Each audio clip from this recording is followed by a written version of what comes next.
जादू मंतर हाँ मंतर तुझे বাংলাদেশের বিনোদন জগতে তারকাদের ব্যক্তিজীবন সবসময় আলোচনার কেন্দ্রবিন্দু। সম্প্রতি চিত্রনায়িকা পূর্ণিমা ইয়ামিন হক ববিকে ঘিরে নতুন গুঞ্জন ছড়িয়ে পড়েছে। পূর্ণিমা ২০২২ সালে বেসরকারি চাকরিজীবী আশফাকুর রহমানের সঙ্গে বিবাহিত হন। দীর্ঘ ৩ বছরের সংসার জীবনে বিশেষ কোনো বিতর্ক শোনা না গেলেও সম্প্রতি সামাজিক মাধ্যমে ও চলচ্চিত্র পাড়ায় শোনা যাচ্ছে তাদের মধ্যে সম্পর্ক টানাপোড়েনে রয়েছে।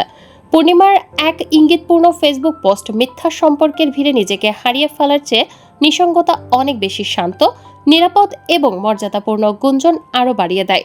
তবে গত বুধবার তিনি স্বামীর সঙ্গে একটি ছবি পোস্ট করেন, যা অনেকেই বিচ্ছেদের গুজবের জবাব হিসেবে দেখছেন। পূর্ণিমার ক্যারিয়ার ৯০ দশকের শেষ দিকে ঢালিউডে শুরু হয়। সর্বশেষ ২০২১ সালে মুক্তি পায় তার সিনেমা, আর মুক্তির অপেক্ষায় রয়েছে গাঙচিল ও জ্যাম। অন্যদিকে ইয়ামিন হক ববির প্রেম বিবাহ ও আলোচনার কেন্দ্রবিন্দুতে। দীর্ঘ ৭ বছরের প্রেমের সম্পর্ক প্রযোজক পরিচালক সাকিব সনেটের সঙ্গে শেষ হয়েছে। সামাজিক মাধ্যমে যুগল ছবিও মিলছে না। সম্প্রতি এক ব্যবসায়ীকে বিয়ে করার গুঞ্জন ছড়ালে ববি তা অস্বীকার করেন। ববি বলেন, আমি এখন একা, কারো সঙ্গে প্রেম করছি না। ববির প্রেম সাকিব সনেটের সঙ্গে নোলক সিনেমার শুটিংয়ের সময় শুরু হয়। ২০২৩ সালে বিয়ের পরিকল্পনাও করেছিলেন তারা, তবে শেষ পর্যন্ত তা বাস্তবে রূপ নেয়নি। বর্তমানে ববি নতুন সিনেমা তছনছের শুটিং নিয়ে ব্যস্ত, যেখানে বিপরীতে অভিনয় করছেন মুন্না খান। বিনোদন ডেস্ক।